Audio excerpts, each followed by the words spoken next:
purple and gold guys yesterday call themselves IUIC, Israel United in Christ. More like Israel United in flight. Yeah, you think that, I mean, if these are the Jews who control the financial system and all the media and all of Hollywood, they would at least be able to answer one single Why don't you go question. now? Yeah, it's just crazy, man. They think Why don't you go now downstairs and buy it? power shot comes back. Yeah. They're gonna have special powers. I'm Shoot trusting. laser beams out of their eyes. They think it'll be bulletproof. They think it'll be like X-Men. You know? They're gonna be real shocked when the fucking mom shows up, you know what I'm saying?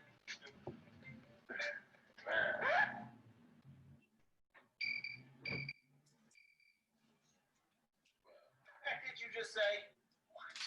I'm Shia. What's wrong? Nothing, Mom. I got to know Shia.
Any last words? Shia's gone. Yeah. You're not supposed to treat a fellow Muslim like this. Wrong! Chapter 4, verse 65 of the Holy Quran.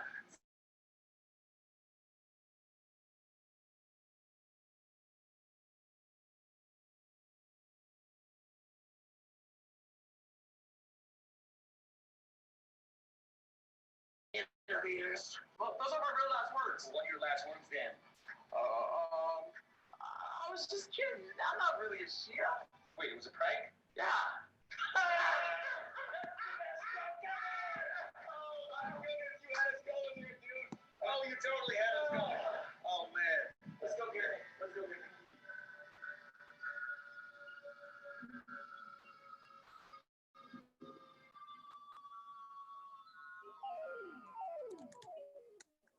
The Shia is an Islamic doctrine that Allah gave us for protection. Now, Muhammad ordered his followers to kill apostates and Your hypocrites. dad's not like There's it so many anyway. rules in Islam and so Sure. many contradictory sources that any follower of Muhammad can just accuse just about any.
3 en punto.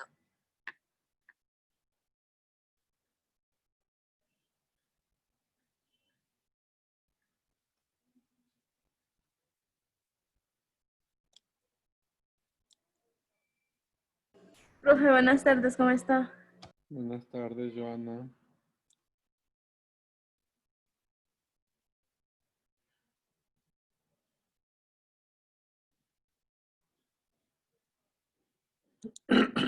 Ok, buenas tardes.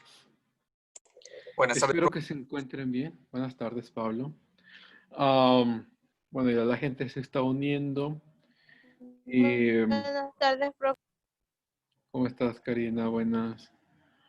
Am, Déjeme hago dos comentarios rapiditos mientras la gente se está uniendo, ¿no? Lo primero que creo que ya les había dicho yo la semana pasada, pero de todas maneras es importante repetirlo. Si es que tenemos estudio, porque lo estamos viendo ya muy seguido, que tenemos estudiantes que no están viniendo a clases, pero no están haciendo el trámite administrativo para retirarse de las clases. Y creo que lo había yo dicho antes, pero hay que tomarle mucha atención a esto, sobre todo si ustedes conocen a sus compañeros que no están viniendo. Tienen que hacer el trámite administrativo para retirarse de las clases, porque si no, van a aparecer cuando ya requieran o necesiten regresar a clases, van a aparecer con segunda matrícula.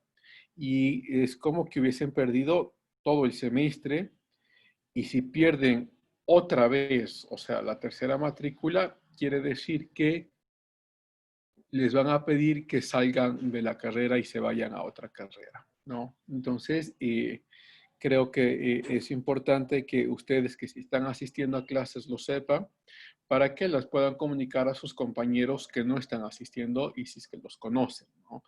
Eso es lo primero. Y quizá lo segundo, que es menos, o sea, quizá más relevante, pero no tanto para nuestra clase, las noticias que hemos escuchado en las últimas semanas sobre la posible producción de una vacuna que vendría desde Oxford University, ¿no? De la Universidad de Oxford. Esos son buenas noticias, al fin y al cabo.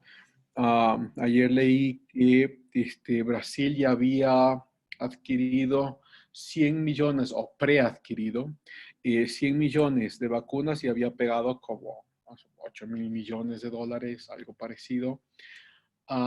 Entonces, pareciera que la producción empezaría a finales de este año, ¿no?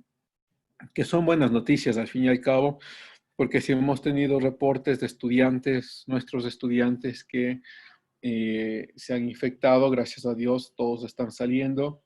Tenemos también unos par de profesores, par de la universidad que también han sido infectados y esperemos que todo salga muy bien. Buenas tardes, Mónica.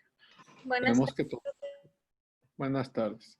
Esperemos que todo salga bien. Es mucho más peligroso las personas adultas mayores que ustedes, ¿no? Que son jóvenes. El problema es que los jóvenes, como tienen menos probabilidad de que sus casos terminen en complicaciones muy graves, pueden ser los portadores y los portadores podrían traer el virus a la casa y los que están en casa que nunca han salido, entonces pueden ser los más perjudicados. Solo menciono esto para que no bajen la guardia, ¿no? Para que no dejen de ser cuidadosos, no dejen de pensar en sus familias. Tenemos que seguir y si algunos de ustedes no se han contagiado todavía, qué bueno, me alegra muchísimo. No bajemos la guardia, sigamos siendo extremadamente cuidadosos cuando salgamos, que no, que el virus no entre a sus casas y que podamos salir de esto y esperar hasta que la vacuna llegue, ¿no? A Ecuador llegará algún rato el próximo año, eso, o sea, es seguro, llegará algún rato, pero es buena noticia que por lo menos ya tengamos algún avance de estas vacunas, ¿no? Y eso, quizá como es una clase de política y geopolítica, también Bueno, no tenemos mucho tiempo, pero salen todo tipo de teorías, ¿no? Teorías políticas, de Profe, conspiración. ¿me escucha? Sí, te escucho, María. Profe, yo quería pedirle un favor, sotototote. Ajá. Y no sé si se acuerda que otra vez le comenté que mi suegra dio a luz. Entonces, como le hicieron dar el médico a luz aquí en la casa, entonces está un poco delicadita. Y me toca llevarle al bebé más tarde, pero al hospital, hasta le poner las vacunas. Por favor, No me hay dé permiso. problema, María. De hecho, lo que vamos a hacer es tomar la asistencia al principio de la clase. 2 minutos la tomamos. Ya, ¿Ok? no, yo 3:30, 3:40, sí me salgo, profe, por. Ok, no hay problema. Eso no Gracias. tenemos problema. Bien. Decía, salen todo tipo de teorías de conspiración, ah, de los Illuminati, eh, de incluso de la bestia, del signo de la bestia. ¿Qué más he escuchado, leído por ahí sobre la masonería también? Sale todo tipo de cosas, ¿no? Bueno, tenemos que ser también muy Que fue críticos, creado en ¿no? un laboratorio. También, sí, sí, que ha sido creado en un laboratorio. Bueno, lo que sí se sabe, o las poquitas cosas que sí sabemos, digo es poquito, ¿no? Porque todavía no sabemos mucho. Lo que sí se sabe es que salió de Wuhan, ¿no? Y hay el primer doctor que muere, de hecho, por cierto, era cristiano, había querido dar la noticia ya con anticipación de que hay un nuevo tipo de enfermedad o algún nuevo tipo de virus que está siendo esparcido en Wuhan. Y lo persiguieron, el gobierno lo persiguió muy, muy ferozmente, ¿no? Su esposo ha hablado de ello. ah, y claro, y es el primer doctor que fallece con el virus, ¿no? Estas son las pequeñas cositas, las pequeñas cosas que sabemos. De ahí no sabemos mucho más, no sabemos cómo sucedió, no sabemos, algunos especulan, justo lo que dice Pablo, que fue creado, otros especulan que hay un laboratorio que maneja este tipo de virus y que de alguna forma, no malintencionado, pero de alguna forma de maltratamiento o de cuidado de los procedimientos del laboratorio no se tomaron en cuenta y se esparció el virus. No sabemos, pero como digo, tenemos que ser como muy cuidadosos como somos nosotros, pues intentamos crear, ¿no es cierto?, pensadores, ser pensadores críticos, ser muy cuidadosos de no caer en esta tentativa, ¿no? Porque son tentativas, al fin y al cabo, que son muy llamativas, a veces también muy de la moda, y hablar de ello te pone también, o nos pondría como muy de la moda de lo que se está hablando, ¿no? Pero no se sabe mucho y la OMS ha aceptado, no acepta, bueno, este es un juego político de Trump que a veces le funciona y a veces no, y esta vez sí le ha funcionado. Trump había decidido dejar de apoyar a la Organización Mundial de la Salud, retirando todo el financiamiento que pone Estados Unidos, ¿no? Y Estados Unidos es uno de los países que más financiamiento pone a la OMS, como a la ONU, como a la OEA, de los países que más dinero ponen. Entonces había amenazado que iba a dejar de apoyar a la OMS financieramente, y eso hubiese sido un golpe fatal para este tipo de organizaciones, porque como digo, es uno de los países que más pone, ¿no? Entonces, ¿por qué Trump había estado pidiendo por mucho tiempo que se genere un grupo independiente que investigue a la misma OMS y que investigue de dónde salió el virus, ¿no? Bueno, la segunda parte creo que es mucho más difícil que la primera. Y al final, esto salió como hace 2 semanas o hace un poco menos de 2 semanas, la OMS cedió. Y claro, ya Trump ya no, los Estados Unidos ya no retiraría su financiamiento y la OMS ha cedido a crear un grupo independiente de investigadores que revisen la actuación del Organismo Mundial de la Salud, porque hay muchos rumores también y de hecho eso creo que es mucho más no tan conspiratorio como lo otro, como lo que dijimos anteriormente, que la OMS también sabía de lo que estaba pasando en la China y que no decía nada. Y no decía nada porque el director de la OMS es una persona que está muy allegada a las dictaduras de Medio Oeste y a las dictaduras de Asia, ¿no? De hecho, esto sí es histórico. De hecho, creo que es Tardasio o algo parecido, el director de la OMS, fue ministro de salud de algunas dictaduras en Etiopía y además cuando entró en el OMS intentó que Robert Mugabe, uno de los dictadores más sangrientos que hemos tenido en la época contemporánea, entre como asesor de la OMS, ¿no? Bueno, eso sí es histórico. Pero bueno, entonces esta jugada de Trump le ha salido bien, le ha salido muy bien. Entonces sí van a investigar esa parte, pero vamos a ver qué es lo que pasa y qué es lo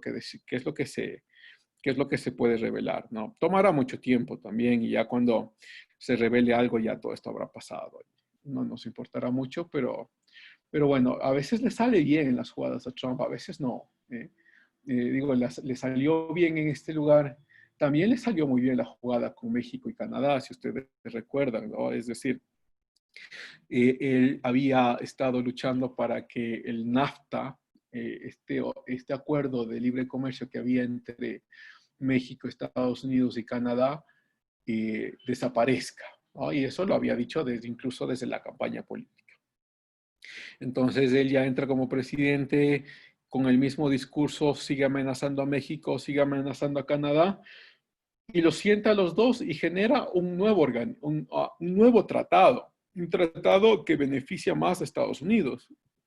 Y México y Canadá lo aceptaron y firmaron. Y le salió bien la jugada que hizo Trump. Pero hay cosas que no le han salido bien. No le ha salido bien lo de Venezuela, lo que había planificado o lo que se había planificado. De hecho, no solo él, pero también algunos venezolanos no le ha salido bien. El gobierno de Maduro sigue ahí. Y no le ha salido, bueno, esto también es debatible. Las relaciones con China también son como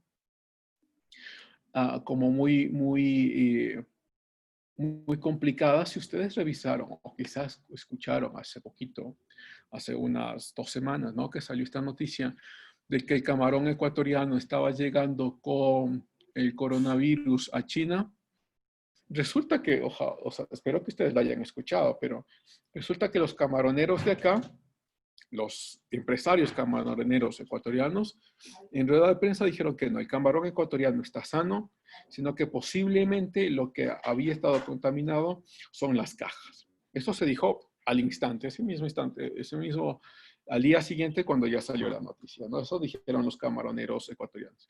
Pero luego, días después, como unos poquitos días después, salió la noticia de que lo que está pidiendo el China al gobierno ecuatoriano es que les dejen comprar el petróleo ecuatoriano a un precio menor del que está en el mercado.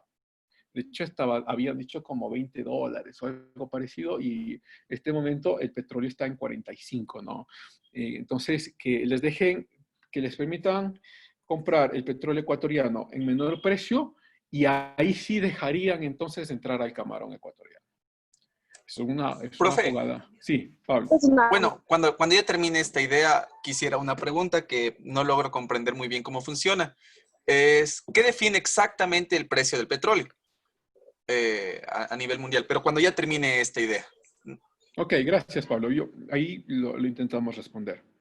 Entonces, claro, lo que está haciendo China, y yo no creo que lo está haciendo únicamente con Ecuador, sino que está presionando. De hecho, yo acabo de publicar, si ustedes quieren leerlo en una de las revistas ahí de la universidad en Kairos, acabo de publicar un análisis del impacto de la influencia china en América Latina y especialmente en Ecuador. Está recién publicado, como hace una semanita, ¿no? Y ahí lo que yo propongo es que la relación con la China en los próximos años va a ser muy peligrosa, porque le debemos tanto a la China, y esto, bueno, los antecedentes son estos, ¿no? La China ya había había prestado mucho dinero antes que a nosotros, a países en África, a países en Asia y demás. Y lo que estaba pasando es que como estos países también entraron en default, han entrado en problemas de pagar su deuda, China estaba pidiendo y ha estado tomándose la administración de las inversiones en las cuales estas deudas iba. Entonces, por ejemplo, esto ha pasado en Etiopía, ha pasado en Nigeria, que no pueden pagar al gobierno chino y entonces China les dice, bueno, no nos pueden pagar, entonces denos la administración de la carretera que ustedes hicieron con nuestro dinero. Y algunos países han aceptado y la administración resulta que es de 100 años para poder pagar esa deuda. Entonces, como ya tenemos ese ejemplo de lo que está pasando en los países asiáticos y africanos, es posible también, no soy ningún pitonizo acá, ¿no? Pero es posible nada más que algún tipo de negociaciones parecidas esté pensando la China hacer con nosotros, es decir, con América Latina, porque América Latina también le debe muchísimo dinero a Ecuador, que digo a la China. De hecho, a ver, ya que estamos en esto, y si voy a responder, Pablo, tu pregunta, solo déjame, voy a mostrarles,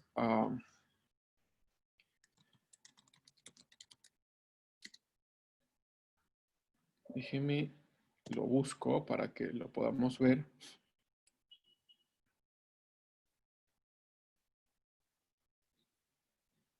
Creo que es este. Sí, es este, les voy a compartir, porque para que vean cuál es nuestra situación, ¿no? Pues la situación de América Latina. Entonces, mira, esta es una investigación independiente, dos científicos, pero bueno, no son algunos de hecho, pero dos en especial, Gallagher y Maher, si no estoy mal, que han hecho el recuento de cuánto más o menos debe América Latina a la China. Y se han creado esta página que está muy bien hecha. Acá está, ¿no? Es Gallagher, Kevin y Margaret Myers. Los dos son del Inter-American Dialogue de Washington. Y bueno, estos son más o menos los números. Claro, el país que más le debe a la China es Venezuela, ¿no? Esto es billones de dólares. ¿Sí? O sea, como esto está en inglés, en español sería como 1.000 millones, ¿no? 62.000 millones de dólares. 62.000 millones de dólares solo a la China, más el resto de la deuda que tiene Venezuela con todos los otros países del mundo, ¿no? O sea, eso es como más o menos la mitad de lo que debe Venezuela al mundo. Imagínense si nuestro PIB, el Producto Interno Bruto de Ecuador, es más o menos 100.000 millones de dólares, más de la mitad del PIB está en deuda. No, o sea, Venezuela está en una caída, pero desastrosa, desde hace varios años. Entonces, es muy posible que ya, de hecho, China ha venido ya manejando algunos sectores petroleros de Venezuela, ¿no? El segundo país de hecho, el segundo país deberíamos ser nosotros por la población. Es decir, si dividimos toda esta deuda para la población, para el número de habitantes que tenemos, por habitante nosotros deberíamos ser el segundo más endeudado. Porque Brasil tiene como 400 millones de habitantes, nosotros tenemos solo 17 y la diferencia pareciera no ser tan grande. Entonces, la deuda de Brasil con la China, o sea, en términos per cápita quiere decir si lo dividimos para cada persona, ¿no? En términos per cápita, la deuda de Brasil no es tan alta como la de nosotros. Pero bueno, Brasil 28 billones de dólares, Ecuador 18, Argentina 17 y seguimos, ¿no? Los países que menos endeudados están México, por acá Perú, Cuba. Entonces, los más endeudados son estos: Venezuela, Brasil, Ecuador y Argentina. Pero de todos estos, pues obviamente Brasil es el más complejo, ¿no? Déjenme, les muestro en el caso de Ecuador. Aquí está toda, y mira, incluso acá está, wow, esto es reciente, esto no lo había visto. Bueno, aquí está la cantidad que debemos a la China, quién es el que nos prestó y para qué fue utilizado. Entonces, mira, acá dice Coca-Cola Sinclair, 1.7 billones de dólares. Mira, acá, y esto lo pone muy bien. este $1 billón que está acá del 2010, 80% de este $1 billón es discrecional, es decir, gástenlo como sea, para sus campañas o lo que sea. 20% en petróleo, la sopladora eléctrica, ¿qué más está acá? Vías, Minas San Francisco, otra vez Coca-Cola. ¿Se acuerdan del famoso programa que era para reemplazar las cocinas de gas por las cocinas eléctricas? Pues las cocinas eléctricas eran cocinas chinas, ¿no? Y de ahí sale $250 millones, ¿no? Esto fue el 2015, Yachay, solo para construir Yachay fueron 198 millones, o sea, como préstamos, ¿no? Mira, non-discretionary, esto es como, no se sabe para qué lo han pedido. Por una parte para infraestructura y para otra no sabemos en qué lo utilizaron. 2 billones de dólares, esto es billones, el de acá, son millones. Construcciones, proyectos, bueno, todo esto suma esto de acá, ¿no? Los 18.4 millones de dólares. Y acá está como más o menos no es que no prestábamos antes sí prestábamos, pero las cantidades que pedíamos prestado a la China eran cantidades muy, muy bajitas, ¿no? Como ya empezamos, el gobierno empezó a crecer muchísimo con la necesidad de gastar, entonces, claro, el crecimiento más alto es 2015, como ya baja el petróleo, las deudas empiezan a ser menores y en el 19 no tenemos ninguna. Bueno, con la China, no tenemos ninguna con la China, no es que no tengamos deuda. Me salí de ganas. Bueno, entonces, bueno, ahí les dejo ahí, les estoy compartiendo mientras les seguía diciendo, ¿no? Entonces, el peligro es que nosotros, y sobre todo ahora con el coronavirus, se ha dicho que tenemos un refinanciamiento de la deuda externa, pero eso está también en veremos, porque se ha anunciado como que ya las cosas estén en firmes y todos hemos estado de acuerdo si eso se va a dar. Pero no es cierto. Recién apenas el 31 de julio, porque eso sí dijo el ministro de Economía, es que se reunieron con la mayoría de los tenedores de bonos y llegaron a ese acuerdo. No sabemos si fueron la mayoría o no. Supongamos que sí. Supongamos que fueron la mayoría. Pero no significa que el supuesto acuerdo que tienen ya sobre la reducción de la deuda externa sea verdad. Porque los tenedores de deuda apenas se van a reunir el 31 de julio, es decir, todos los que tienen esta deuda se van a reunir el 31 de julio y van a votar y van a decidir si es que la propuesta que se ha llegado con el gobierno ecuatoriano está en firme o no, pero pueden hacer otra cosa también. Ellos pueden cambiar las propuestas, pueden decir estas cosas sí, estas cosas no, estos rechazamos, estos sí aceptamos. Entonces, toda esa maravilla que se nos contó hace unas 3 semanas más o menos de que hemos refinanciado la deuda externa, eso está en veremos, eso no se sabe todavía. Tenemos que ver a ver qué es lo que pasa hasta fin de mes.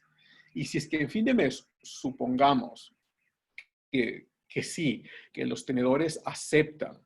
Bueno, esto también hay que verlo con pinzas, porque puede salir en la prensa los ministros decir si han aceptado todo lo que nosotros hemos dicho, pero a la final no sabemos, tendríamos que esperar en el tiempo y ver lo que sí han llegado a estar de acuerdo y a ver si es que es verdad, ¿no? Este gobierno también cae mucho en mentira. Cuando se pagó los bonos de la deuda externa al principio de la pandemia, esto fue en mayo, si no estoy mal, se pagaron $150 millones que tocaba pagar por los bonos de la deuda externa. El ministro había dicho que eso abriría el campo para que vengan en préstamo otros $2.000 millones. Pero esos $2.000 millones nunca vinieron apenas como 750, algo parecido, ¿no? Entonces, pues tampoco les creo mucho. Veamos, entonces el peligro es esto, ¿no? El peligro es que la China empiece a pedir a estos países que están bien endeudados retribuciones por la deuda. o manejo de sectores estratégicos como electricidad, carreteras, petróleo, o esto, lo que acabamos de escuchar hace poquito, ¿no? O sea, lo que acabamos de escuchar hace 2 semanas, que están pidiendo al gobierno ecuatoriano, déjenos comprar el petróleo de Ecuador a un precio menor al que está fijado en el mercado, y ahí sí les permitiremos que el camarón ecuatoriano entre a la China. O sea, esas negociaciones no son negociaciones, son imposiciones. Ahí sí son imposiciones. Y Chantaje. sí, sí, son chantajes. Entonces, y los que salen perjudicados, claro, uno dice los camaroneros son una de las personas más ricas que tenemos en el país, sí, pero esos camaroneros producen una cantidad gigantesca de trabajo para personas. Entonces, si los camaroneros empiezan a tener problemas económicos, también el número de trabajadores reducirá y entonces el desempleo va a seguir aumentando, no solo por el coronavirus, sino por este tipo de maniobras que está haciendo la China, ¿no? Dejo de compartir esto. Y bueno, a la pregunta que decía Pablo, ¿no? ¿Cómo se fija el precio del petróleo? Se fija a la venta se fija a la demanda y oferta del día actual. Vamos a ver. Entonces, tú tienes en los mercados internacionales, tú tienes compras de millones de barriles y tienes demandas de millones de barriles y todo se hace a través de bolsas, ¿no? Es decir, de las bolsas de valores. Entonces, tú vas y compras los millones de barriles que necesitas, o sea, como gobierno, una empresa.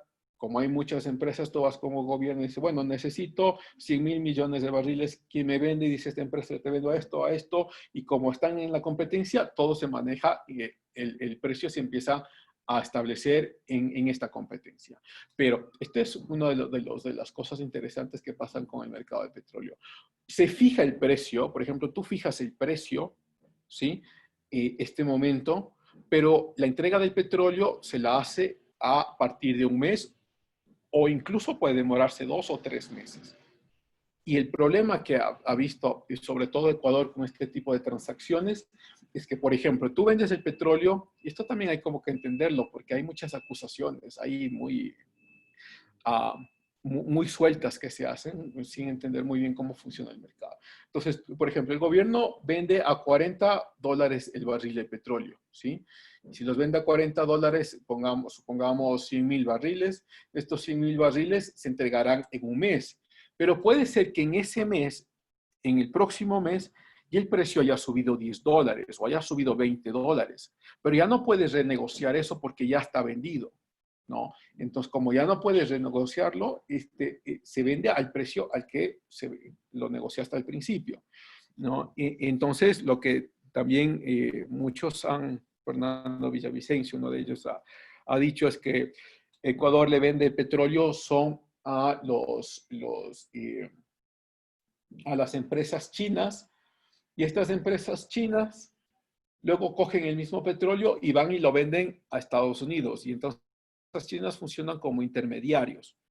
Y Villavicencio ha dicho, perdemos tanto dinero ahí que hubiésemos podido vender directamente a Estados Unidos el petróleo que estamos vendiendo a la China, pero como estamos amarrados con con esta deuda que adquirimos desde el gobierno de Correa, estamos amarrados porque dentro de estos contratos, que por cierto hasta ahora no lo han publicado, sino que sabemos cosas chiquitas, detalles pequeños nada más, como estamos amarrados a este tipo de contratos, dice Villavicencio, tenemos que seguir entregando el dinero a la China, pues el petróleo a la China, él calculaba algo así como $4 de pérdida por barril, es decir, $4 de diferencia de lo que cuesta el barril entregándole a la China y lo que la China le vende a Estados Unidos. Entonces, si nosotros le vendiéramos a la China $20, la China le vende ese mismo barril de petróleo a Estados Unidos a $24.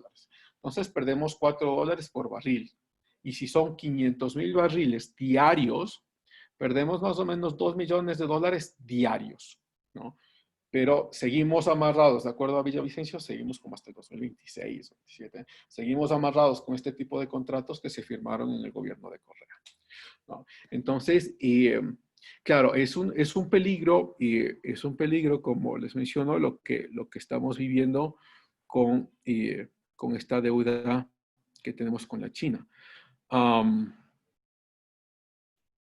Y bueno, les escucho si quieren hablar algo porque me estoy olvidando de tomar asistencia y no quiero olvidarme de eso. Si alguien quiere preguntar algo, les escucho mientras yo abro la asistencia. ¿Por qué la Asamblea le dio la espalda a Romo, profe? Ah, no, la Asamblea no le quiere a Romo, para nada. Porque Romo tiene unas ansias de poder muy grandes, ¿no? Y bueno, será también por otra cosa, que con todas las acusaciones que están saliendo en esta semana sobre Romo, blindarla con la potestad de vicepresidenta, le hubiese dejado sin mucho poder a la fiscalía para seguirle investigando. Ahora, con todo lo que está saliendo de Romo, sería lo más aconsejable sería que ella renuncie. Porque si Romo maneja, es la ministra de gobierno, y ella maneja la policía, ¿no? Y la fiscalía necesita de la policía para poder hacer todas las, investigaciones y todos los procesos de intromisión a casas y a lugares privados, necesita la policía. Pero si la policía es manejada por Romo, lo más aconsejable sería que renuncie. Y vamos a ver qué pasa si es que a la final renuncia. Ella ha dicho que simplemente le están enlodando porque tienen odio contra ella, pero ahí hay un par de audios que la mencionan. No está la voz de ella, eso sí es verdad, no está la voz de ella, pero sí la mencionan, ¿no? Como que ella sí sabía de lo que estaba pasando con estos contratos de salud. Y entonces tienen que investigarla, pero ¿cómo va a investigar la fiscalía si la ministra que maneja la policía es a la que le están investigando? A ver, ahí creo que por ahí va. Eso es uno de los argumentos. ¿Cómo manejó el 12 de octubre? No, para mí el manejo del 12 de octubre fue muy prudente lo que hizo. Muchas cosas pudieron haber pasado ahí y no pasaron. De hecho, todos los muertos que se denunciaron, resulta que 2 fueron invenciones. Cuando dieron la lista, cuando la CONAIE dio la lista de muertos que habían fallecido en el 12 de octubre, bueno, o sea, en el paro de octubre, ¿no? Al fin y al cabo, resulta que, y tomó la misma lista, lo tomó a la Defensoría del Pueblo, tomó la misma lista para investigar. Y luego resulta que 2 personas de esas listas eran inventados, nombres inventados. Y luego revisamos uno por uno, y eso, y hay muchos portales que han publicado esto, y revisas uno por uno, y resulta que las muertes de la mayoría, de 8, 9, son muertes que no tienen nada que ver con el paro. Y entonces resulta que ahí sí hay 2, pareciera que son 2 o 3 o algo así, 2 muertes que sí, parecía, en un caso era de un chico que había fallecido, me parece que en la Plaza del Ejido, de un golpe muy fuerte en la cabeza. Entonces, se presume que pudo haber sido o un gas lacrimógeno o algo más, no sabemos. Pero es presumible que haya sido un gas lacrimógeno. Esa muerte sí. Y hay otras 2, 1 o 2 muertes más que sí, parece que sí son del paro. Pero del resto de muertes, del gran número de muertes que decían, todo es mentira. Entonces, creo que el manejo del manejo policial que hubo en octubre fue bastante bueno. Entonces, no creo que es por eso que no la hayan elegido vicepresidenta. Y bueno, o sea, también sí, también por eso, porque estamos ya en proceso electoral. Y como estamos en proceso electoral, Romo es una de las personas menos queridas en las comunidades indígenas, menos queridas en la parte de la izquierda, menos queridas por los movimientos sociales. Entonces, sí afecta, si alguien votara por Romo, sí afectaría a las elecciones futuras. Entonces, sí puede ser que sí, al fin y al cabo. De hecho, yo cuando eligieron a la vicepresidenta, dije, sí, ella es la que tiene que quedar. Siempre pensé que era ella. No lo iban a escoger tampoco a Sebastián Roldán. De hecho, a Roldán no lo conozco, pero él es como 5 años mayor a mí. Él justo se estaba graduando de la universidad cuando yo entraba a la universidad. Eh, Vamos a ver, ¿dónde estamos? Política. Ok, Lourdes. Profe, la compañera Lourdes desde el día de ayer está en el seguro con el papá. El papá estaba un poquito enfermito. Entonces, desconozco los detalles, pero bueno, yo le puedo reenviar fotos de lo que ella me envió a mí a su chat privado. No, tranquila, lo voy a poner como que sí está. Pero que se comunique conmigo, por favor. Ya le escribo, profe. Ok, muchas gracias, Pablo. Abel Mauricio. Presente, profe. Gracias, Cristian Calala. Presente, profe. Gracias, Mauricio Javier. Mauricio Calderón. Ah, no está. Como ya es hombre de casa. Jessica Cayambe. Profe, Calderón, el día de ayer estaba diciéndome que se sentía un poco más mal. Entonces, creo que es algo mucho más personal, pero le voy a decir que le escriba a usted mejor. Por favor, sí. Muchas gracias. Jessica Cayambe. Presente, profe. Gracias. Pablo. Presente. Estabas. Gracias, Yajaira. Presente, profe. Gracias. Se te escucha muy cerquita, Yajaira. Muy Oiga, es alto. que estoy acá afuera en el local y me puse el micrófono en la boca para que me escuche. No, sí te Ya, escuchamos. No necesitamos saber todo tu respiración. Perdón, profe. No, tranquila. Patricia Cruz. Presente, profe. Gracias. A Patricia se la escucha muy lejos, ¿no? Andrea Cuesta. Presente, profe. Gracias. Dayana Erazo. Presente, profe. Gracias. Karina Fernández. Presente, profe. Gracias. Iván Guashpa. Presente, profe. Gracias. Joana Huebla. Presente, profe. Gracias. Soy la Inca. Presente, profe. Gracias. Silvana Marilú. Presente, profe. Gracias. María José. Presente, profe. Gracias. Valeria Mesa. Presente, profe. Gracias. Ricardo Muñoz. Presente, profe. Gracias. Segundo Paca. Presente, profe. Gracias. Mónica Pilco. Presente, profe. Gracias. María Augusta. María Augusta sí estaba. Mary Secaira. Presente, profe. Gracias. Iván Soria. Presente, profe. Ay, gusta, sí Gracias. estoy. Sí, ya te puse. Gracias. Pamela Trujillo. Presente, profe. Gracias. Y Jesús Villafuerte. Presente, profe. Buenas tardes. Buenas tardes. Muchas gracias. Ok. Entonces, empecemos con nuestra clase. Nosotros tuvimos problemas con la clase pasada. Valeria Mesa acaba de entrar. Sí, sí está.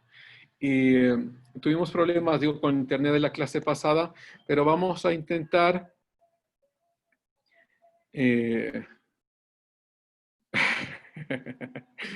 Patricia, acabo de leer lo tuyo. Bueno, sí, hay como complacerme. No, eso sonó tan raro. No. Mejor no digo nada. Gracias, Patricia, es un comentario interesante. ¿Dónde estábamos? La clase pasada. Nosotros estábamos viendo de John Locke, ¿no?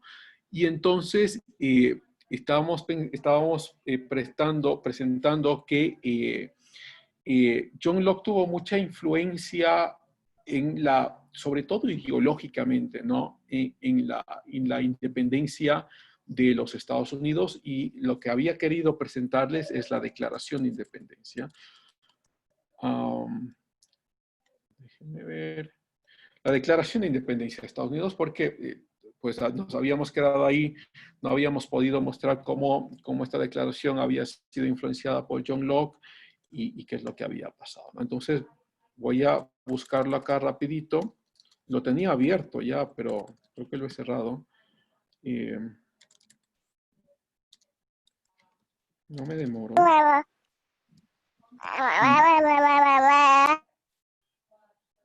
¿Quién era? ¿Zoila? Lo lamento, profe, perdón, es que mi hijo estaba prendiendo el micrófono. Chévere, sabe más que tú cómo utilizar el micrófono. Déjame ver, estoy buscando rapidito, no me demoro, ya lo tenía abierto, sí. Creo que lo he cerrado. Déjame, ¿dónde está?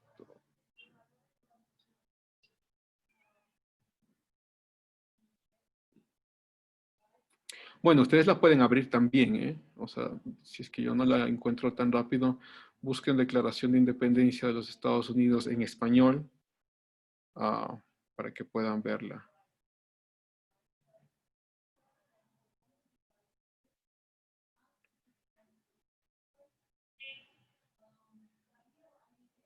A ver.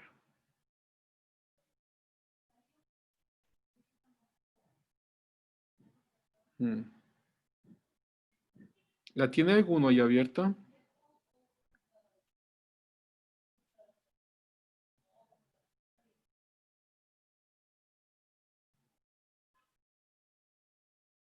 No todavía. Pues búsquenla ustedes también para que puedan seguir. Incluso, vamos, si ya la encuentro yo, podemos leerla en conjunto, ¿no?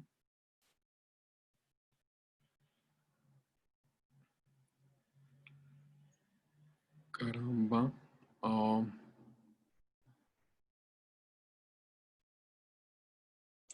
Ahí le envié, profe, está en Wikipedia.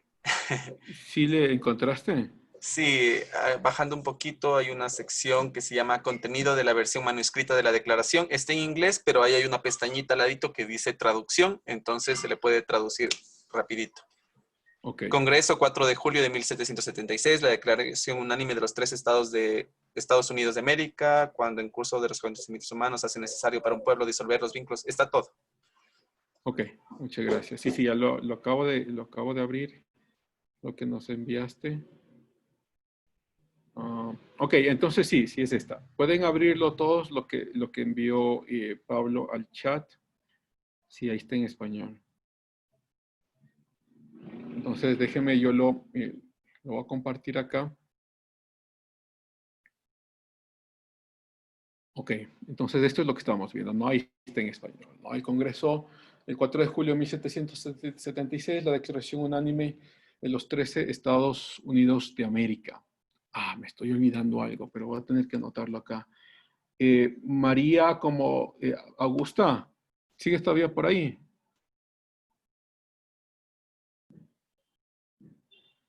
Oye, Sí.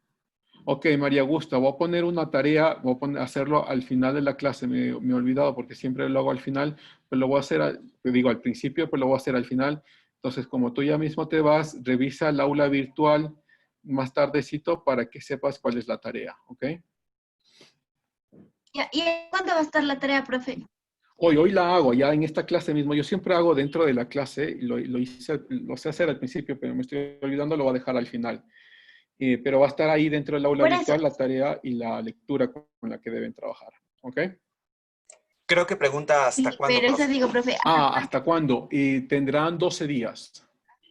12 días para hacerlo. Ya, profe. O sea, creo que para el 3 de agosto, creo que es un lunes. Será hasta las 11 de la noche. ¿Ok? Ya, profe. Okay. Muchas gracias. No te preocupes. La declaración unánime de los 13 Estados Unidos de América.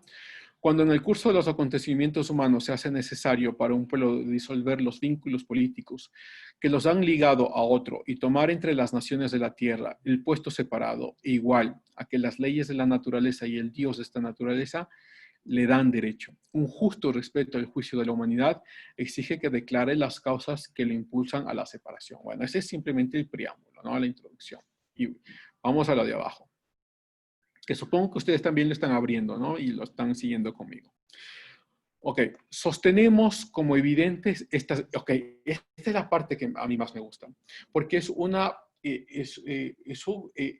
referencia directa a los escritos de John Locke. Una referencia directa a los escritos de John Locke y una referencia directa a los escritos de Publio. Lo voy a poner acá.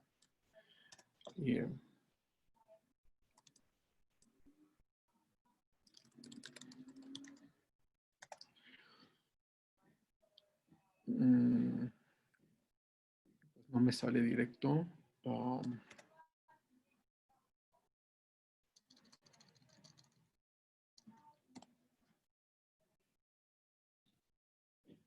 no me sale directo, ahora hay que buscarlo con detenimiento. Pero Publio era el nombre que habían decidido poner algunos pensadores. No, no sale. No, ya lo investigaremos. Pero Publio había sido el nombre que habían decidido poner algunos pensadores norteamericanos y algunos de los padres que firman la Declaración de Independencia, que fueron, bueno, creo que fueron 54, para dar soporte teórico a lo que iban a escribir después, que era la Declaración de Independencia. Pero era un nombre como un nombre anónimo, o sea, como un nombre, como un nickname, ¿no? Como un nombre aparte, alternativo, que habían tomado varios. No era Publio, no era uno solo, eran varios pensadores, entre ellos, claro, algunos de los padres de la patria, ¿no? Es decir, de los que habían firmado la Declaración de Independencia. Entonces, también se puede ver en este primer preámbulo, en esta primera traducción que tenemos acá, sobre todo en estos dos párrafos, que son los párrafos más importantes, la influencia de John Locke y la influencia también de estos pensadores norteamericanos, pero estos pensadores norteamericanos, claro, ya habían tenido la influencia de Locke y la influencia al fin y al cabo de los ilustrados, ¿no? Es decir, de Montesquieu, que había hablado ya de la división de poderes, de John Stuart Mill, que es al que vamos a ver despuesito de John Locke. Tuvieron la influencia. John Stuart Mill es británico, y la influencia obviamente de Rousseau, Hobbes, y se me va alguno que otro por ahí, ¿no? Pero entonces sigamos leyendo.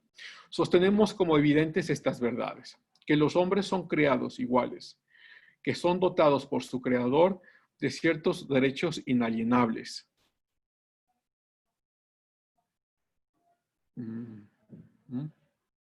Jessica nos envió otro link ahí. De ciertos derechos inalienables, que entre estos están la vida, la libertad y la búsqueda de la felicidad.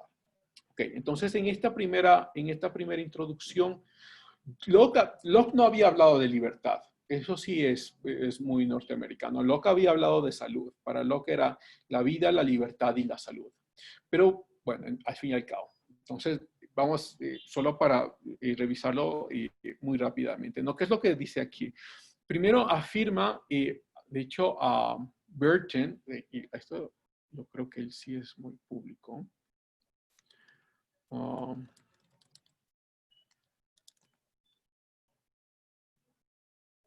David Burton, aquí está.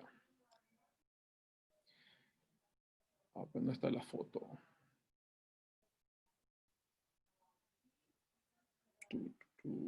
Es el de aquí.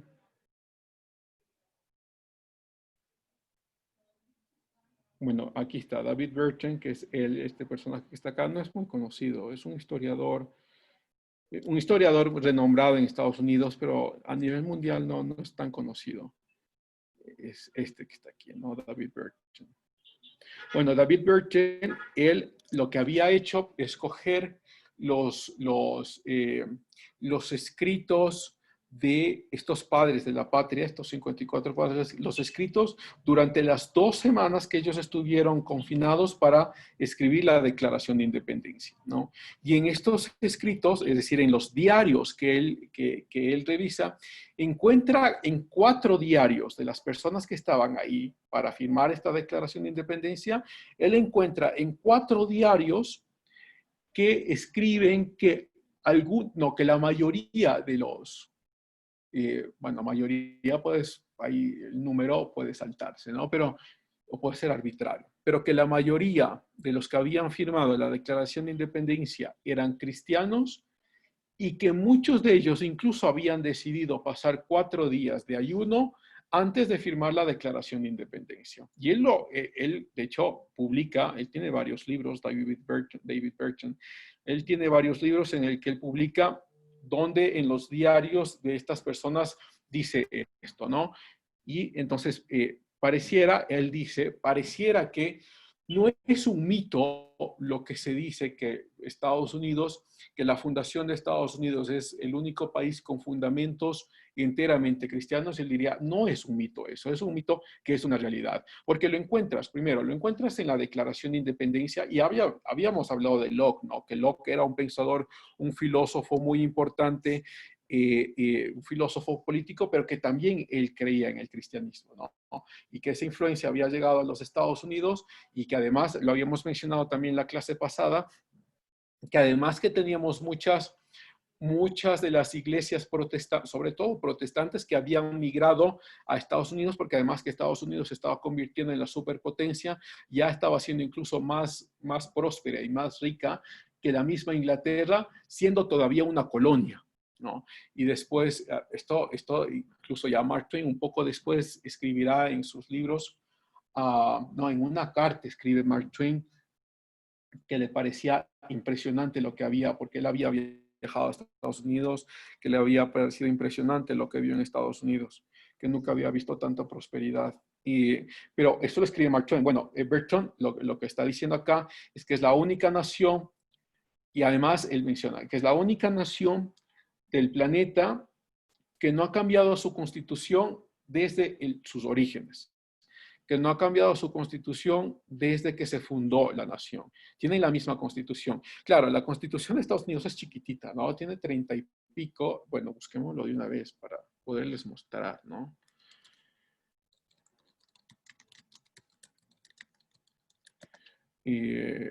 Pongámoslo rapidito. Bueno, estos son los capítulos, los artículos, son como 8 artículos, pero las enmiendas son mucho más largas, ¿no? Artículo 2, vamos hasta el final. Entonces, claro, tiene hasta la enmienda 27, que se hizo hace poco, y los artículos son, vamos a ver, ¿dónde está? Artículo 6, 7, sí, justo. Entonces, 7 artículos y 27 enmiendas, ¿no? Eso comparado con cualquier constitución en América Latina es una pobreza, ¿no? Nosotros tenemos como 400 y pico de artículos y que es como una cosa gigantesca comparada con esta constitución pequeñita que tiene Estados Unidos, ¿no? Pero bueno, eso tiene que ver con porque son estados federales y porque son naciones separadas que se unieron para ser una sola nación. Eso lo podríamos explicar después. Pero al fin y al cabo, Bertrand diría, bueno, es la única constitución. De hecho, él también tiene un escrito muy interesante en el que él menciona que el promedio de cambio de las constituciones de los últimos 200 años en el mundo es de 37 años. Es decir, que en promedio las naciones cambian de constitución cada 37 años.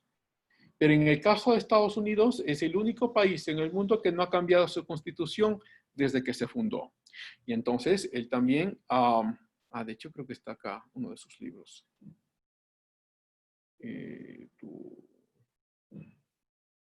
Nosotros hemos cambiado 20 veces de constitución, profe. Sí, imagínate, oye. y vamos a cambiarlo otra vez. Eso es lo más seguro. A ver si es que puedo encontrarlo acá. Bueno, acá me sale cualquier pendejada. Disculpe, esto no. Bueno, y sí, no es como muy reconocido, ¿no? Pongo en Google y como que no lo reconocen mucho. Ahí está. A ver si es que hay.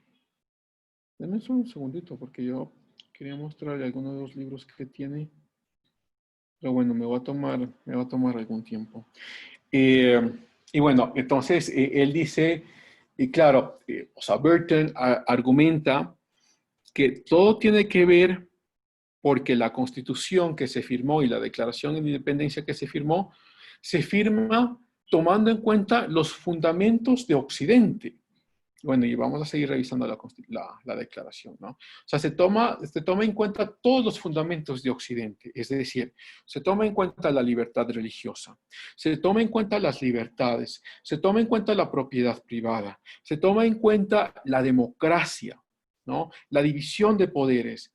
Y entonces Burton argumenta, como es la única declaración de independencia y la única constitución que toma en cuenta los fundamentos de Occidente, se puede entender entonces que es la constitución que más ha durado en el tiempo y que la constitución que nunca ha cambiado en el tiempo. Y luego, bueno, hay gente que ahí argumenta es que es imposible cambiar la constitución de Estados Unidos porque tiene muchas trabas, y como tiene muchas trabas hay que pasar por el Congreso, o sea, por la Cámara Baja, luego hay que pasar por el Senado, luego todos los estados deben estar de acuerdo, y cuando eso pase a la final, ahí se podría cambiar la constitución. Pero Burton responde y dice, bueno, o sea, si es que sí, la legalidad tiene muchas trabas, pero por ese mismo, en ese mismo contexto de tener muchas trabas, también han podido hacer enmiendas, y por eso tienen ahí lo que habíamos visto, 27 enmiendas, y las enmiendas son tan importantes como los mismos artículos de la Constitución. De hecho, la enmienda primera es la más importante de todas, ¿no? Déjenme a ver dónde están las enmiendas. La enmienda primera, ahí está, no. El Congreso no hará ley alguna por la que adopte una religión como oficial del Estado. Eso es importantísimo, ¿no? Eso es lo que estábamos hablando en la clase pasada. Y esto es una influencia directa de John Locke, ¿no? Esta es una influencia directa de los pensadores cristianos, o del cristianismo, al fin y al cabo, ¿no? Entonces, y luego, claro, luego se pensará que esto del laicismo es una cosa que salió del liberalismo. No, esto sale como una influencia directa del cristianismo. Pero bueno, dice: el Congreso no hará ley alguna por la que adopte una religión como oficial del Estado, o se prohíba practicarla libremente. Esto es justo lo que estábamos hablando, ¿no? O sea, la protección que debe tener el Estado sobre la libertad religiosa. Y bien, y sigue. O que coarte la libertad de palabra o de imprenta, o sea, la libertad de expresión. Imagínense, o sea, la primera enmienda que hace en la Constitución de Estados Unidos, por cierto, esta está muy bien lo que está acá, estas enmiendas se conocen como the Bill of Rights, ¿no? Como la Carta de Derechos. Es que es importantísima. Bueno, la libertad de palabra o imprenta, eso está hablando de la libertad de expresión. O el derecho del pueblo para reunirse pacíficamente y para pedir al gobierno la reparación de agravios. O sea, para muchos la primera enmienda es el fundamento. Ahí está, igual que la Declaración de Independencia, que ya vamos a seguirla viendo, ¿no? O sea, es todo el fundamento de Occidente en unas poquitas líneas. Entonces, para Burton, el que acabamos de mencionar anteriormente, como la Declaración de Independencia y la Constitución toman en cuenta los mismos fundamentos de Occidente, se puede entender por qué ha durado tanto en el tiempo. Y ahora tanto en el tiempo porque esto es Occidente. O sea, Burton diría, esto es Occidente. La libertad religiosa, eso es Occidente. La protección del Estado a la libertad religiosa, ¿no? La libertad de expresión, así que todos puedan decir lo que quieran decir, ¿no? Y que no tengan ningún tipo de coartación a esta libertad, ¿no? Y la libertad de reunión, que nos podamos reunir pacíficamente en cualquier lugar, con cualquier persona, en cualquier momento, ¿no? Lo que no pasa en las dictaduras. O sea, está la democracia ahí plasmada sin poner la palabra democracia, pero ahí está plasmada. Y bueno, seguimos acá, ¿no? En la Declaración de Independencia. Entonces, ya habíamos leído la primera parte: son creados iguales, que son dotados por su creador de ciertos derechos inalienables. ¿Sí? Estoy acá, en esta parte. Que entre estos están la vida, la libertad y la búsqueda de la felicidad. Claro, yo había dicho, Locke no había escrito sobre la búsqueda de la felicidad, él escribió sobre la salud, que debería ser la vida, la libertad, la salud, y de hecho Locke había aumentado una palabra más, que era la propiedad privada, que esos son derechos inalienables, que algo es mío y no me lo pueden quitar porque algo es mío, ¿no? Entonces la vida, obviamente, y aquí también hay o sea, si lo pones, yo el otro día, de hecho, hablando con un amigo, me decía que algunos argumentan que la idea de derechos humanos, de hecho, se puede uno retroceder hasta Ciro, y me había enviado un video que sí lo vi, de cómo hacen esta argumentación de que la idea de derechos humanos se los puede encontrar incluso en...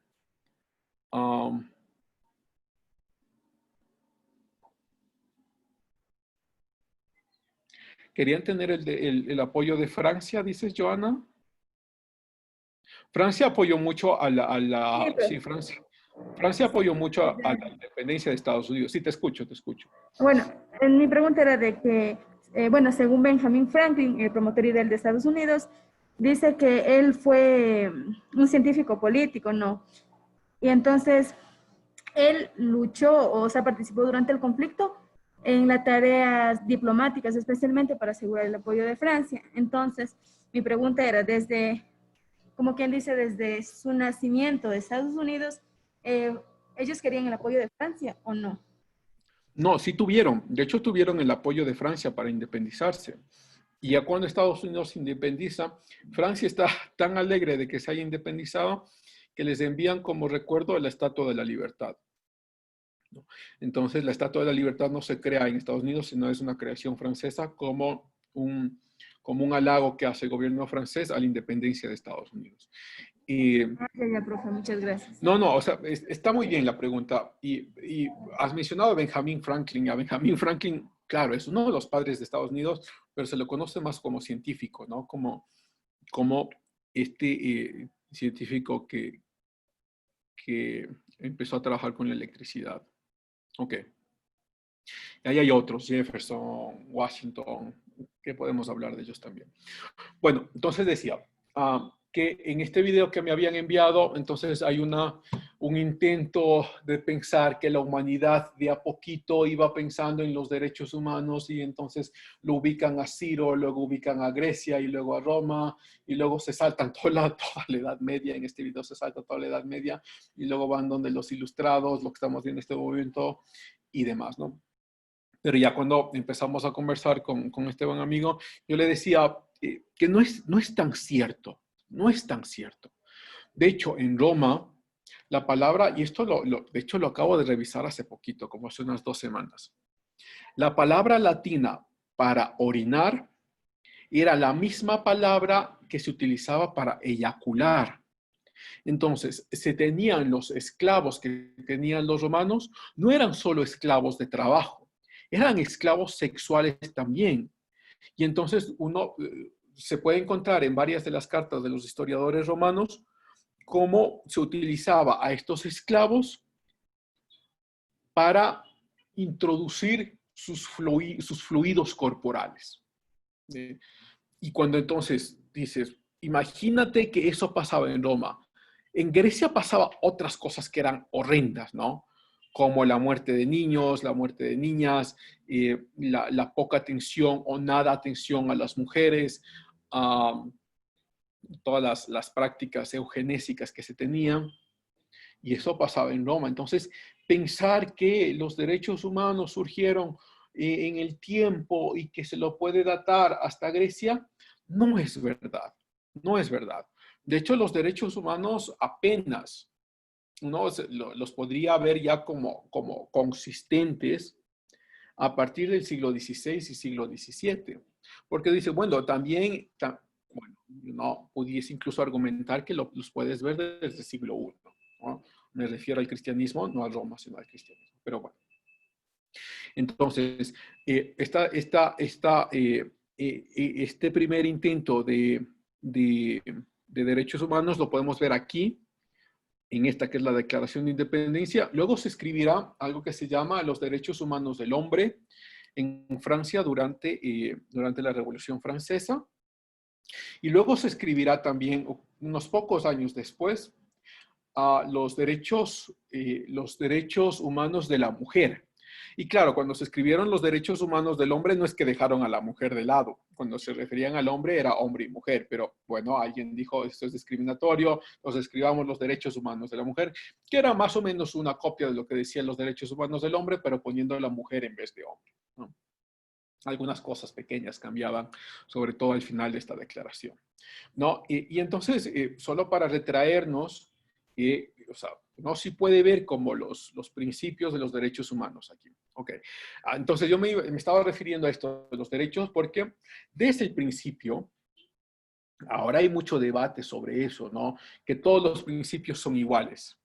Y como todos los principios son iguales, o sea, los principios me refiero a que todos los derechos humanos son iguales, como todos los derechos humanos son iguales, entonces deben ser tratados de la misma forma. Pero en principio, tal como lo piensan estos pensadores, o sea, Locke y luego los Publius, ¿no? No eran iguales, sino que había una categorización de principios. Y por eso el primero que siempre aparece es la vida, como que ese es el primer principio. Tú puedes, o sea, diríamos, entre libertad y vida, ¿cuál es el más importante? La vida. Entre libertad y felicidad, ¿cuál es el más importante? Pues la libertad. Entre felicidad, y puedes seguir yendo, ¿no? Y entonces, por lo menos nos enfrenta con esta disyuntiva, ¿no? Porque contemporáneamente, hay mucho debate, como digo, por detrás, pero contemporáneamente se piensa que todos los derechos son iguales y todos deben ser tratados iguales. Pero en principio no se pensaba así. En principio habían derechos que eran más importantes que los otros, ¿no? El derecho a la vida es más importante que el derecho a la libertad. La libertad es más importante que el derecho a la felicidad. Y bueno, en este caso lo pondría salud, ¿no? Que la libertad es más importante que la salud. Primero es la vida y bueno, uno no puede decir si no tienes salud, no tienes vida. Bueno, puedes argumentarlo por ahí. Pero la idea sigue siendo la misma, ¿no? Y entonces, de hecho, esta misma argumentación se utiliza en algunos de en los 60s y 70s, en los primeros juicios que se tuvo sobre el aborto en Estados Unidos, la argumentación era esta. O sea, la argumentación era lo contrario, que las mujeres tienen la libertad de decidir sobre su cuerpo y que la idea de libertad, era más fuerte que la idea de la vida. Y como tenían la libertad de decidir sobre sus cuerpos y lo que hay dentro de sus cuerpos, al fin y al cabo no, o sea, está dentro del cuerpo, pero no es su cuerpo, tenían la libertad de decidir realizar abortos. Y los juicios que se hicieron en los 60s y 70s en Estados Unidos, algunos de estos juicios ganaron y se legalizó el aborto en algunos estados. Pero la argumentación era, o sea, cogieron la argumentación contraria, que la libertad era más alta que la vida. Pero en principio no. En principio la vida es más importante que la libertad y la libertad más importante que la felicidad, ¿no? Y claro, acá no creo que sí está más abajito, pero no está aquí en esta primera introducción. También hay la idea de la propiedad privada, ¿no? Que la propiedad privada es parte de los derechos humanos, que tú tienes el derecho de tener tu propiedad, que tienes el derecho de generar algo que se llama tuyo. Bueno, sigamos. Que para garantizar estos derechos se instituyen entre los hombres los gobiernos que derivan sus poderes legítimos del consentimiento de los gobernados, que cuando quiera que una forma de gobierno se haga destructora de estos principios, el pueblo tiene el derecho a reformarla. Mira, esto es importantísimo lo que está acá. Mira, otra vez, que cuando quiera que una forma de gobierno se haga destructora de estos principios. ¿De cuál principio? De los que estábamos hablando antes, ¿no?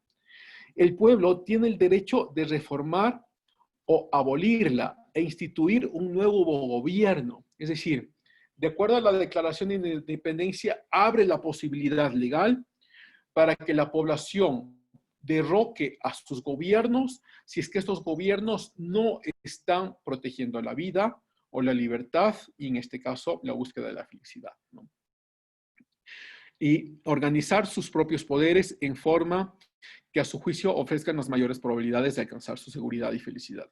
La prudencia, claro está, aconsejará que no, esto también es importantísimo, claro está, aconsejará que no cambie por motivos leves y transitorios gobiernos de antiguo establecidos y en efecto toda la experiencia ha demostrado que la humanidad está más dispuesta a padecer mientras los males sean tolerables que a hacerse juicio aboliendo las formas que está acostumbrados. O sea, lo que han escrito acá dentro de la Declaración de Independencia es cuando no crean que pueden derrocar el gobierno cuando ustedes quieran. O sea, tampoco estamos diciendo eso. O sea, estoy como traduciendo lo que está acá.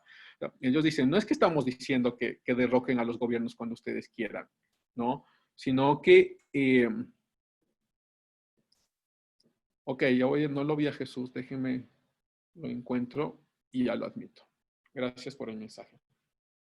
O sea, que debemos manejarnos con la prudencia, que no porque cualquier cosa pase en el gobierno ya debemos derrocarlos. Eso es lo que está diciendo acá. Tenemos que ser tolerables. Karina.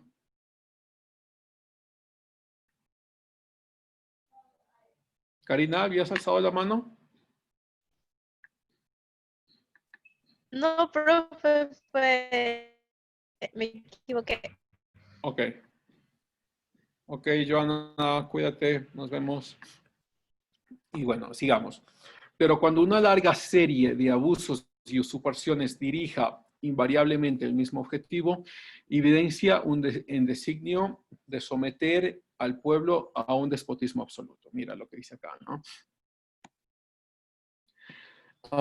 Es su derecho, es su deber. Mira, esto es importantísimo. Si es que llegamos a tener una dictadura, o sea, eso es el despotismo absoluto, si es que el pueblo llega a tener una dictadura, no es solo su derecho, es su deber mencionar la Declaración de Independencia, es su deber derrocar ese gobierno y proveer de nuevas salvaguardas para su futura seguridad. Esto es de lo más interesante y esto, bueno, nunca ha pasado en Estados Unidos, no hay ningún gobierno que ha sido derrocado, lo que sí han tenido y muchos expresidentes que han sido asesinados, pero no derrocados. Bueno, acá, bueno, es un poco más larga, no vamos a leerlo todo tampoco. Acá habla de las justificaciones por las cuales se ha decidido ser independientes.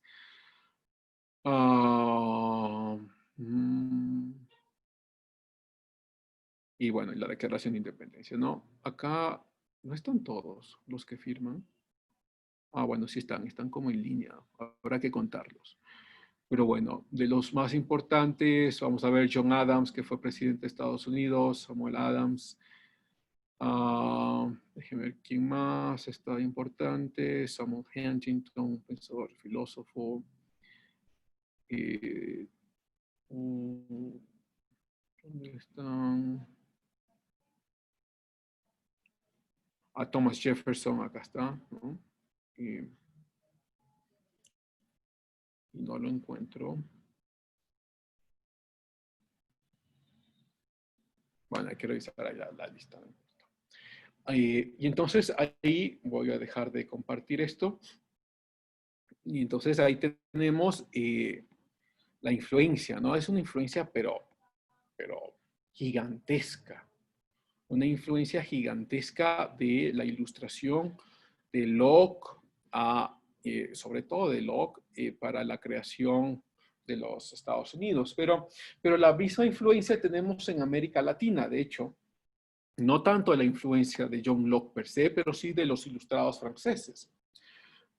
Cuando viene Eugenio Espejo y empieza entonces a hablar, por cierto, Eugenio Espejo dicen que fue indígena, hay mucha evidencia que ha presentado Carlos Freire de que Eugenio Espejo no fue indígena, ¿no? Sino fue un mestizo que tenía además una ascendencia española.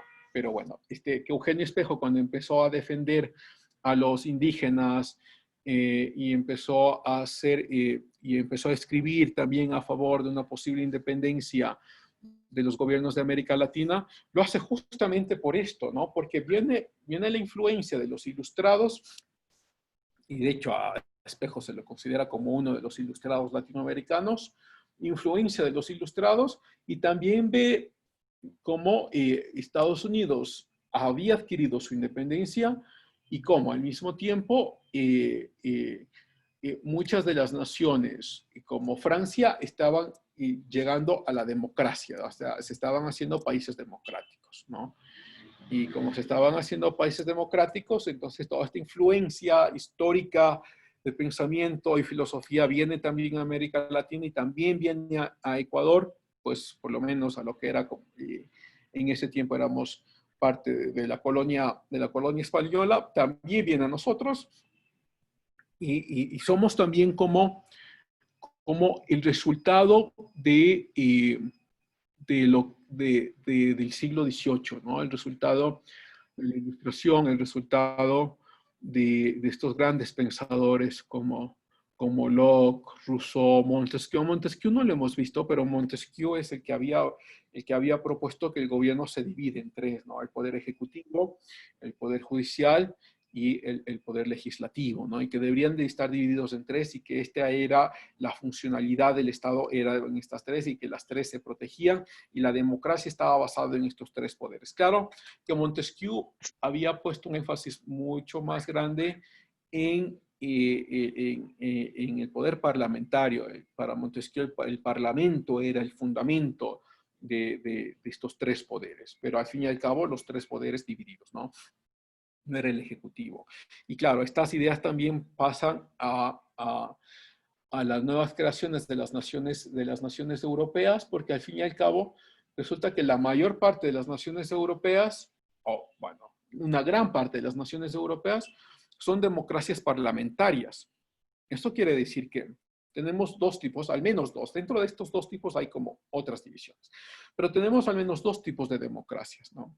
Unas que se llaman democracias directas y otras que se llaman democracias parlamentarias. Entonces, en las democracias directas, que las llamamos normalmente repúblicas, elegimos al presidente y elegimos a los asambleístas, pero el pueblo es el que elige a todos, ¿sí?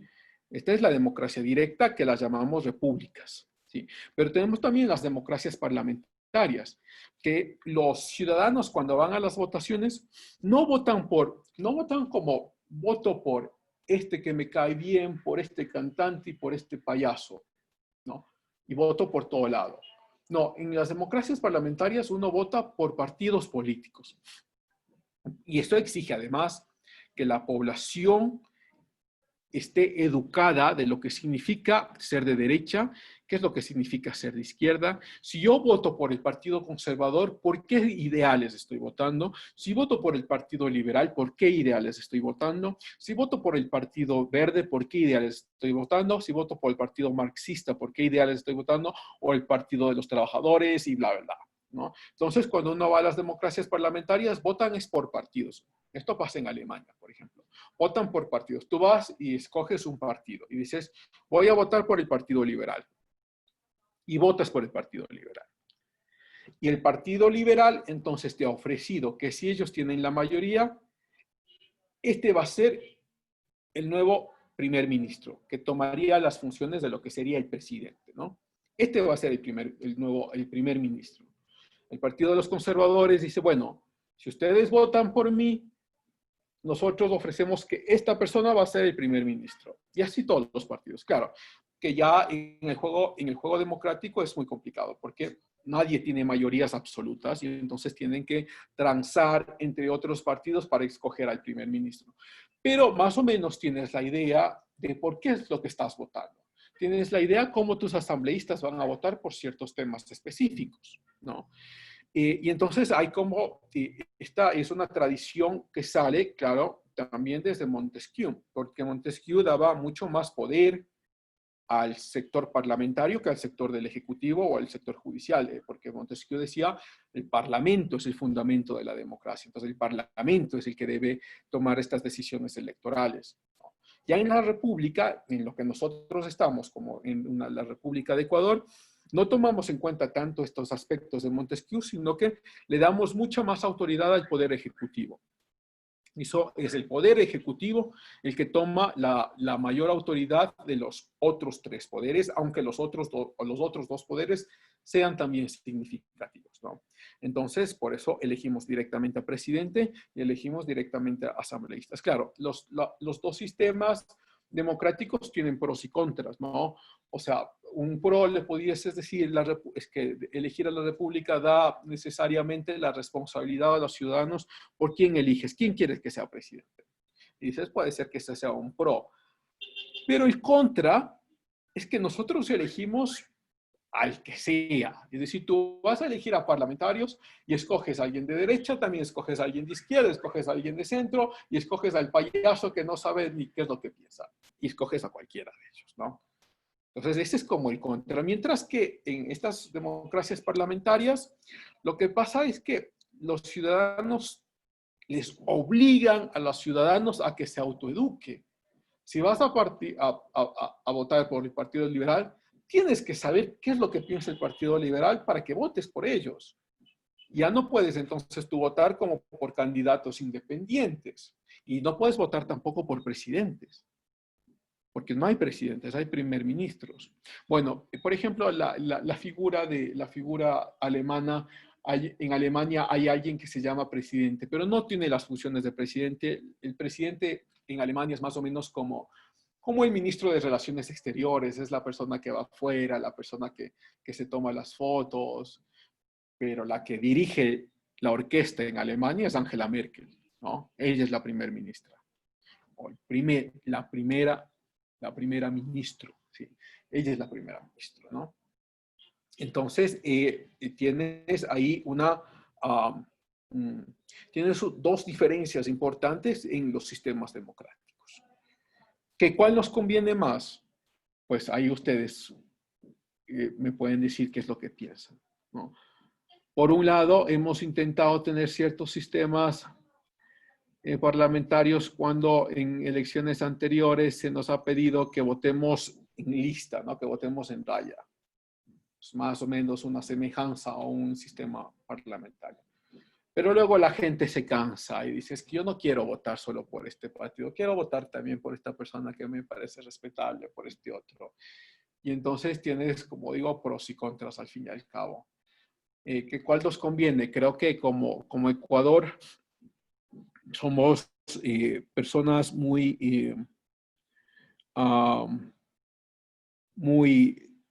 inestables políticamente, y un año votamos por alguien de derecha y el otro año votamos por alguien de izquierda. Entonces, tratar de implantar un sistema democrático parlamentario en Ecuador es casi una imposibilidad, ¿no? Eso como algo práctico. ¿Pero qué nos conviene? Bueno, habrá que debatirlo de largo ahí. ¿Cuál de los dos? Pero al fin y al cabo, estas tradiciones democráticas vienen de acá, ¿no? Vienen de la Ilustración, de los franceses, de los ingleses, de estos pensadores incluso norteamericanos, cuyas ideas influyen tanto incluso a Latinoamérica, que decide independizarse, ¿no? Y esa es como la mayor influencia que tenemos del siglo XVIII. Ya la próxima clase vamos a revisar a John Stuart Mill. Y después de eso vamos a revisar a Marx. Y claro, todo el contexto histórico que hay por detrás de los dos. ¿Okay? ¿Hay alguna pregunta si es que tienen antes de terminar? O comentario, está bien. Profe, una pregunta. De esa constitución, o sea, casi constitución, de lo que estamos hablando ahorita, ¿eso se ha mantenido hasta el día de hoy en el gobierno de los Estados Unidos? Sí, hasta ahora, no ha cambiado. Ya, entonces, ¿y por qué, bueno, no sé, tal vez por lo que somos tercermundistas, ¿por qué los países latinos no nos basamos en una constitución más o menos algo así? ¿Es por lo que somos tercermundistas o por qué sería la otra razón? Bueno, ahí creo que hay como varias razones, Jaira. Este primer argumento de que yo había presentado de Burton me parece muy interesante, ¿no? Es decir, en la Constitución estadounidense se pusieron los mismos fundamentos de Occidente. En nuestras constituciones, no. Nuestras constituciones van tú mezclas de todo. Pones acá los derechos de la naturaleza, pones la Pachamama, incluso ya se decidió dejar de lado la palabra de Dios. O sea, acá mezclamos todo. Como mezclamos todo, claro, como somos muy inestables, iremos cambiando en el tiempo. Y como iremos cambiando en el tiempo, iremos cambiando también nuestra constitución. Y es como lo mismo que bueno, no lo mismo, pero algo remotamente parecido a los intentos de cambio del escudo que tenemos en Riobamba, ¿no? Es decir, intentamos cambiar el escudo porque ya no nos representa, pero cuando ya pasen 20 años, 30 años, diremos, este escudo tampoco nos representa y lo volveremos a cambiar. Y luego pasarán otros 50 años, este escudo ya no nos representa y lo volveremos a cambiar. Somos políticamente, ideológicamente muy inestables, ¿no? Patricia, ya voy, Dayana, dame un segundito, que Patricia había escrito acá. ¿Qué probabilidad existe de que Álvaro Noboa gane las elecciones? Muy poca probabilidad, Patricia, muy poca. Está tomando como cierta fuercita Álvaro Noboa, eso sí es verdad. como que es el único al que no ha podido derrotarlo, que es la sexta ocasión que se vuelve a lanzar. Pero no le veo posibilidad. Sería, eh, tal como lo veo yo en este momento, sería muy milagroso que Alvarito gane. Sí. O sea, sería muy Pero todo, discutido, profe, porque, o sea, se anda viendo en las redes sociales que está teniendo como que un mayor credibilidad. O sea, no sé si sea solo por burla, pero de cierta manera se está dando, ¿no? Se está dando esto de que dicen, no, ¿por qué no creímos en Alvarito? Y no sé, yo, o sea, yo personalmente, bueno, es lo que yo pienso, ¿no? Y O nunca sea, juegues con un corazón despechado. Entonces, estamos yo creo despechados. que o sí. sea, yo creo que si Álvaro Noboa llegara a la presidencia, o sea, tal vez él no esté capacitado como todos dicen, ¿no? Porque obviamente dicen que no, este y el otro, pero puede que tenga asesores, ¿no? Asesores, entonces yo de cierta manera, no sé si es como dice Pablo, que estamos despechados, pero yo sí le tengo un poco de fe, o sea, tengo un poco de fe, y aparte viendo un poco de la historia de lo que él ha hecho, de cierta manera él sí sabe manejar lo que es la economía, entonces, ¿qué puede pasar, no? O sea, ¿qué puede pasar? Pero personalmente sí le tengo ese granito de mostaza que decimos. Está bien, está bien, está bien. Yo ahí con sus elecciones políticas no me meto, pero ¿qué es lo que pasa con Alvarito? A ver, sí, yo sí he visto un despunte en las últimas semanas, sí hay un despunte de su imagen. ¿Que va a alcanzarle al final? Dudo, porque, a ver, lo que pasa es que hay un despunte de su imagen en los millennials, es decir, en personas de su edad, pero aquellos que no son millennials, que también son una porción muy importante de la población, creo que no le tienen tanta confianza. Y de hecho, muchos de los que recordamos qué es lo que pasó con Álvaro Noboa, y yo creo que sería una tarea autodidáctica muy importante, que ustedes puedan revisar ustedes, no vean o sea, no ver las propagandas que salen de Alvarito, no, sino ustedes ponerse a revisar e investigar qué es lo que pasó realmente con la familia Noboa, ¿no? ¿Qué es lo que pasó cuando Luis Noboa Naranjo fallece y cómo se dividió la fortuna de este gran empresario? Y de hecho, Luis Noboa Naranjo, por cierto, era una persona pobre, ¿eh? Una persona que se dedicaba a lustrar zapatos, a trabajar en tiendas, y luego se puso a trabajar en negocios de bananeros, y ahí, como fue muy creativo y con un impulso muy grande, armó su imperio, ¿no? Su imperio bananero, y luego se metió en otros negocios. Pero ese es el gran empresario, esa es la persona que uno admira mucho, ¿no? Yo a Luis Noboa Naranjo, pues no es que lo admire como su moralidad ni nada de eso, porque muy poco conozco de ese aspecto, pero sí de su emprendimiento, ¿no? Y de eso sí hay que admirarlo mucho. Y entonces, yo sí creo que si piensan votar por Álvaro Noboa, sería como una tarea autodidacta muy interesante que ustedes busquen qué pasó al final con... ¿qué pasó al final con la fortuna de su papá? ¿Cómo se dividió esa fortuna? Y les dejo ahí como una espinilla.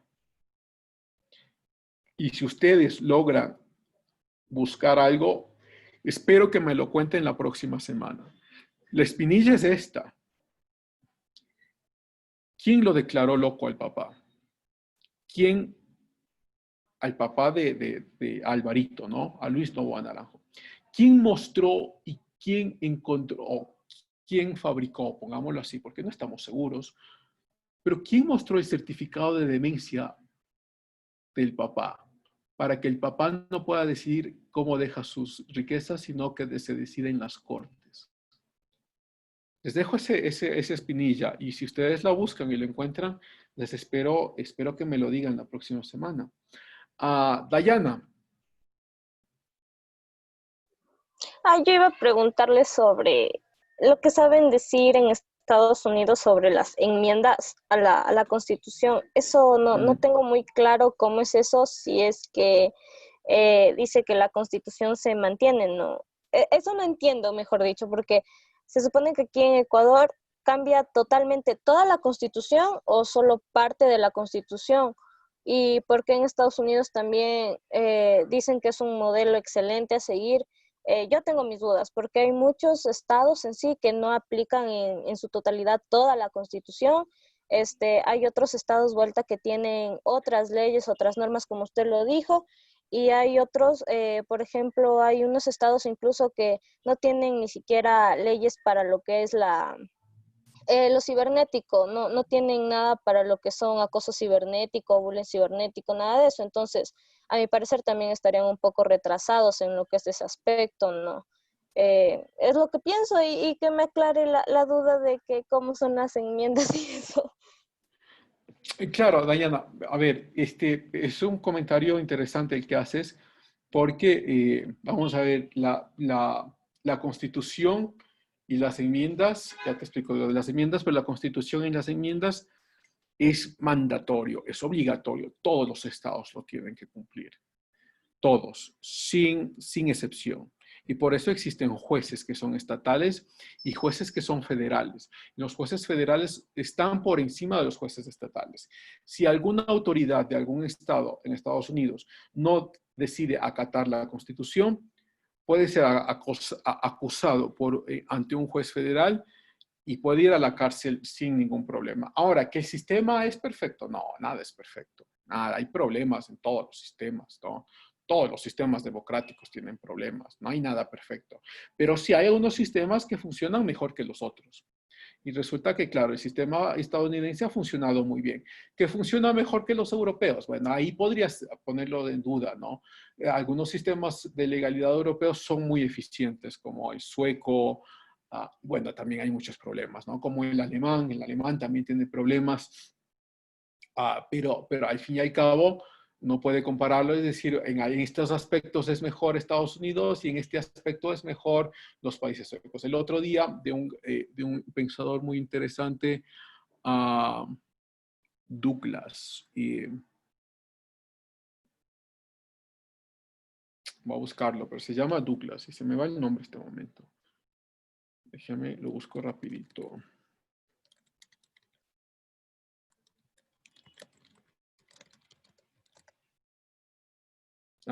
Douglas Murray, sí, ahí está. Douglas Murray, lo voy a poner acá en el chat si es que alguien lo quiere buscar ahí en su internet. Douglas Murray, bueno, lo puse con todo, es el último, ¿no? Douglas Murray. Douglas Murray, que no es cristiano ni nada de eso, de hecho, no tiene nada que ver con eso, pero él hace una comparación muy interesante. Dice, por ejemplo, en libertad de expresión, no hay ningún país que le gane a Estados Unidos. En Estados Unidos tú puedes decir lo que sea y hay una gran protección a la libertad de expresión. Pero por otro lado, él dice, por ejemplo, con respecto a la prensa, que la prensa sea más parcializada o más objetiva hacia un lado o al otro lado, él dice, hay mucha mejor legalidad en Inglaterra y en algunos países europeos, porque en algunos países europeos tienes leyes de comunicación en las cuales te obligan a los entrevistadores a poner las dos caras de la moneda, qué es lo que dice el uno y qué es lo que dice el otro, y eso es legal. Y si no cumples eso, pues estás yendo en contra de la ley y te pueden demandar fácilmente. Entonces él dice, en el caso de comunicación, de medios de comunicación, a él le parece que es mucho más plausible los sistemas legales que tienen en Inglaterra y en algunos países europeos que el que tienen Estados Unidos.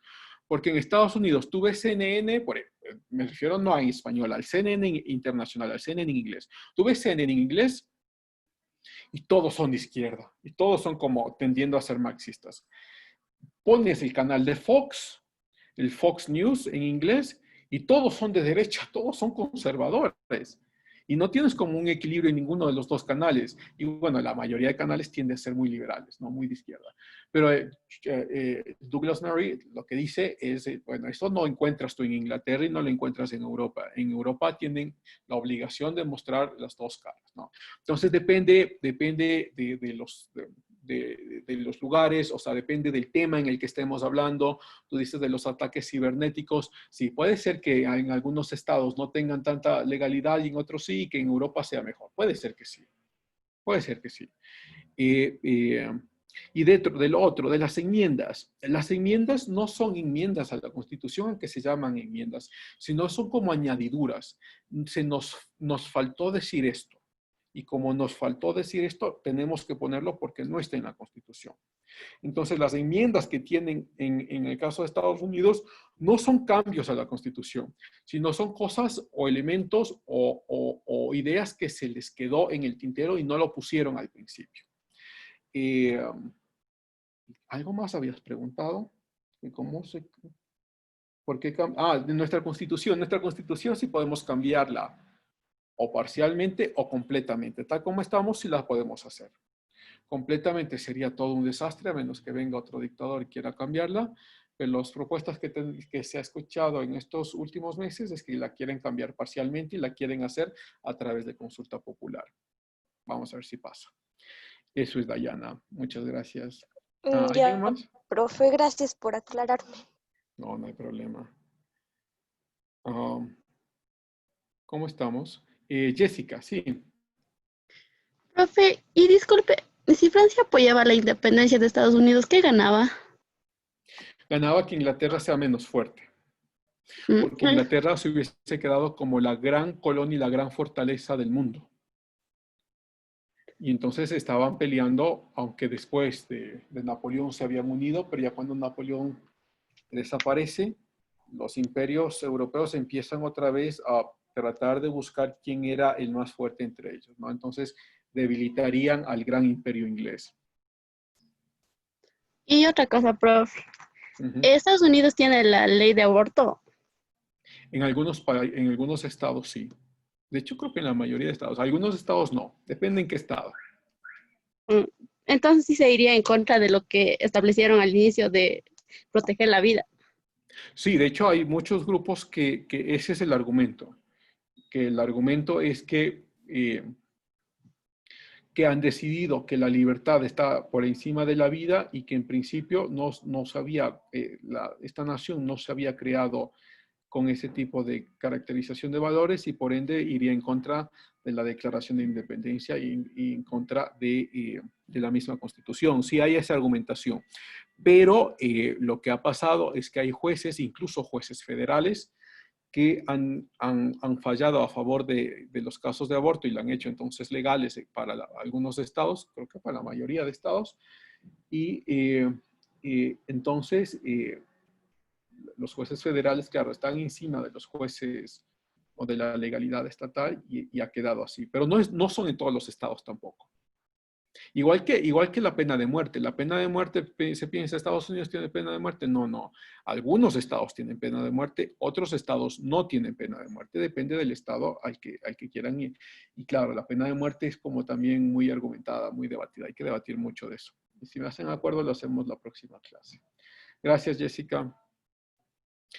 Ok, entonces terminamos ahí, chicos. Gracias por esta clase. Ha sido muy interesante. Cuídense y nos vemos la próxima semana. No se olviden, por favor, de sus tareas.